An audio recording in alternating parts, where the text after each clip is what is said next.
Greetings from Finstudyclub.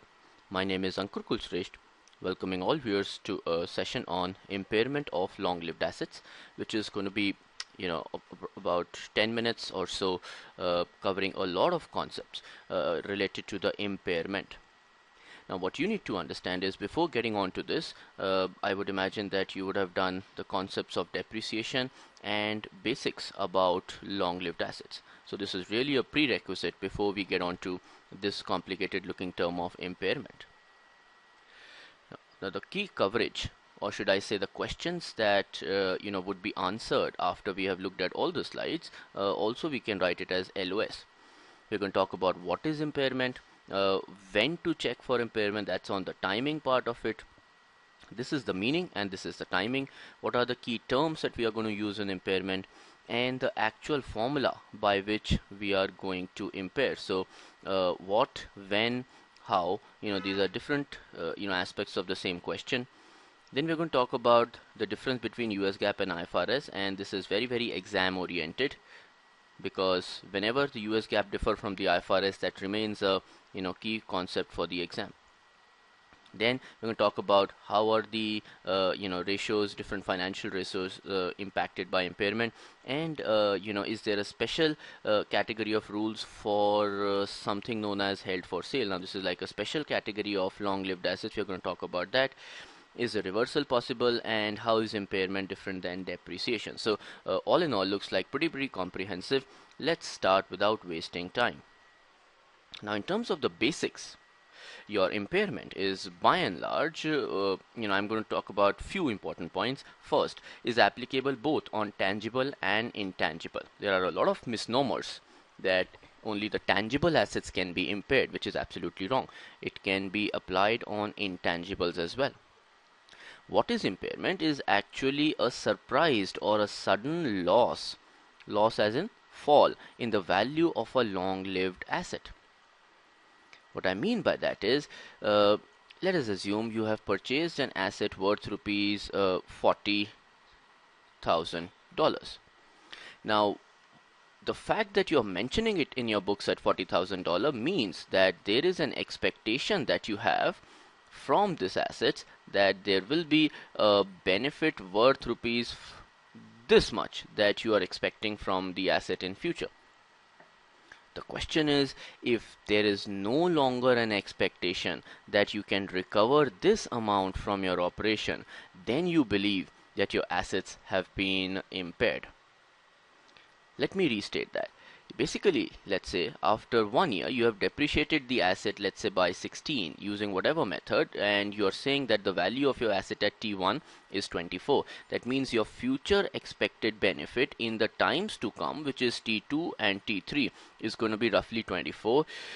What if the 24,000 has got lesser chances of being recovered? So what I'm trying to say is, this number in your books is your estimate, the accountant's estimate or the company's estimate.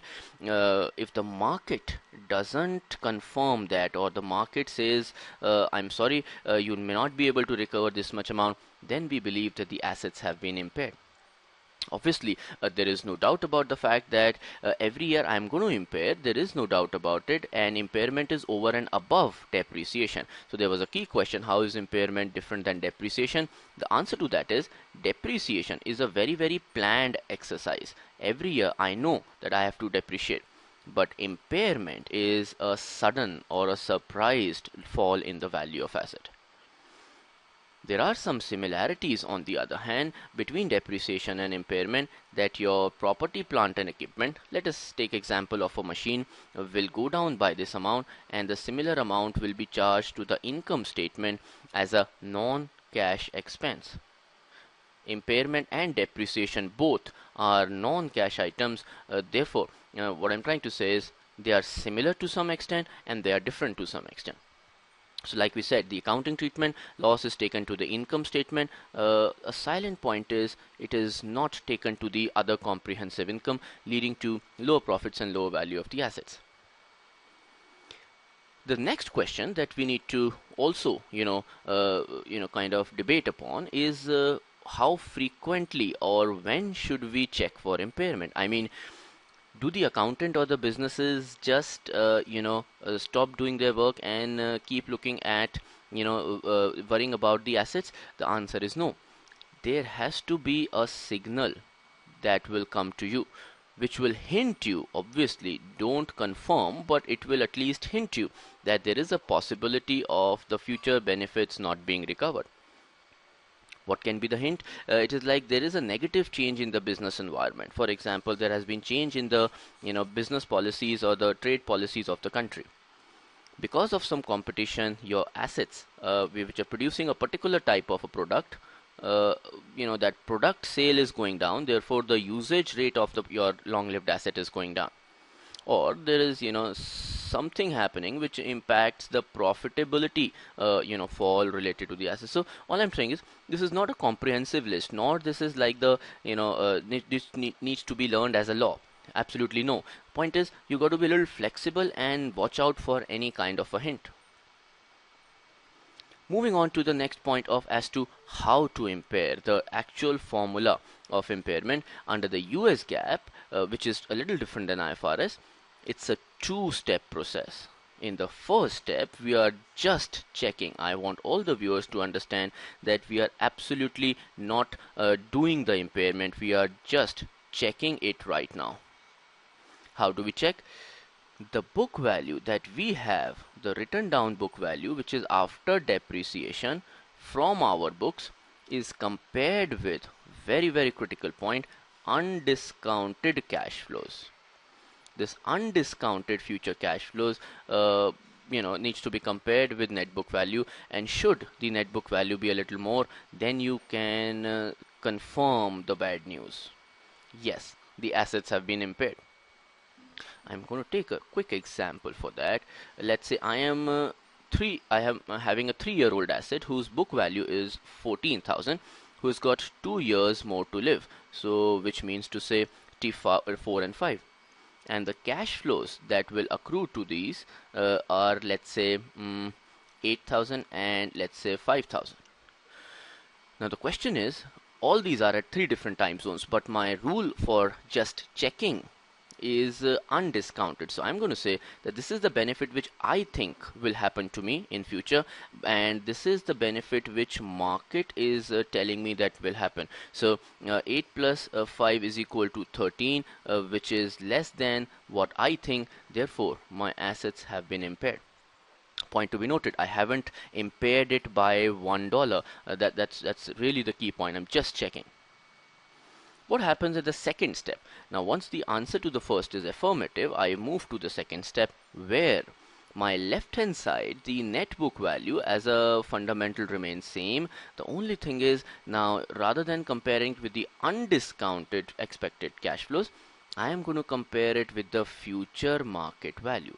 The future market value, as in, if the asset is sold today, how much will be the take home? So that is something which you compare it with. If the future market value is lower than that, then I kind of impair the asset. So let's say in this case, let's say I check the future market value, that turned out to be 12.5. If you're going to sell the asset right now, you're going to get 12.5. So here is a bad news. 12.5 is the worth that I will derive. 14 I was thinking, therefore the assets have been impaired by 1.5. So assets down and P&L down. But there's obviously this fair market value is something which is not very, very reliable, or should I say can be achieved only in case of a very, very standard asset. But let's say there is a customized power plant that the company has. So in that case, you have if the fair market value is not available, then you already are given a choice by the law of using the discounted future cash flows, because the cash flows from the asset you would have already estimated while calculating the first step. So these are also the estimates of the business, and obviously if the company wants to manipulate, they can always jack up these, and the answer to the first itself will be negative. But I'm assuming that there is fair presentation. So if I'm going to discount these 8 and discount these 5 using time value of money, the number will be a little lower than 13 because of present value. Let's say this is 11.5. So this 14 will be compared with 11.5 and the loss will be $2.5.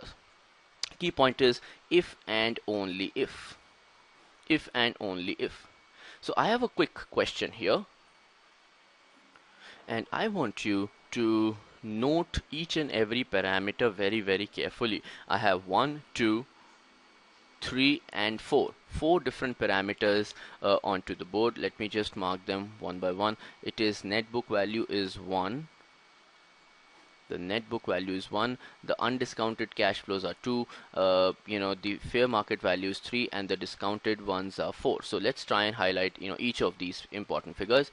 It says under the US GAAP, original cost is to $20, $1,000, and accumulated is 70. That means your net book value, which is the written down value, is 220 minus 70 is 150,000. Now under my step 1, I go to compare this with the undiscounted future expected cash flows. Now this ideally should be the net book value is lower than the undiscounted cash flows. So in a way, the answer to the first step itself is negative. There is absolutely no need to go to the second step, and I can very easily say that no impairment at all. I hope this calculation is clear, because in my first step itself, at the time of just checking, I had received a negative signal. I expect the benefit to be 150. The market is saying the benefit to be 160. Therefore, no impairment at all. No questions of calculating the actual loss. But yes, if let's just assume that the undiscounted value would have been, for example, 140,000. Then in that case, that I agree that in that case you have 150 being compared with 140. Yes, the answer to the first question is the asset has been impaired, and once you get to the actual loss calculation, this fair market value is the fair value as reduced by the selling cost. It is 135,000. So the impairment loss is worth rupees 15. So your machinery goes down by 15,000 and your P&L goes down by 15,000. Okay, this value in use is basically the discounted cash flows, which is not required because I'm already given the fair market value. Let us come to the IFRS, where the impairment is a little different than the US GAAP. Here, it's going to be like a single step process, whereas in the US GAAP, it was a two-step process, wherein one we just were checking. Here, we're going to directly jump onto the loss calculation formula. The IFRS says if the answer to this equation is a negative, which means the recoverable amount, I'm going to talk about what it is. If the recoverable amount is more than the net book value, then you can assume that there was no impairment required. Okay, so that's like a self-correcting mechanism. Let's just try and understand what is a recoverable value. Now, just imagine that you are a businessman standing at a particular point time zone T, and you have two options related to your long-lived assets.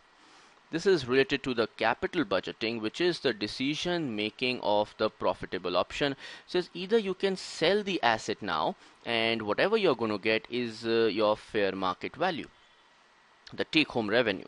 The other alternative, which is the primary alternative, is to use the asset, produce inventory, and sell the inventory for whatever is the life of the asset left.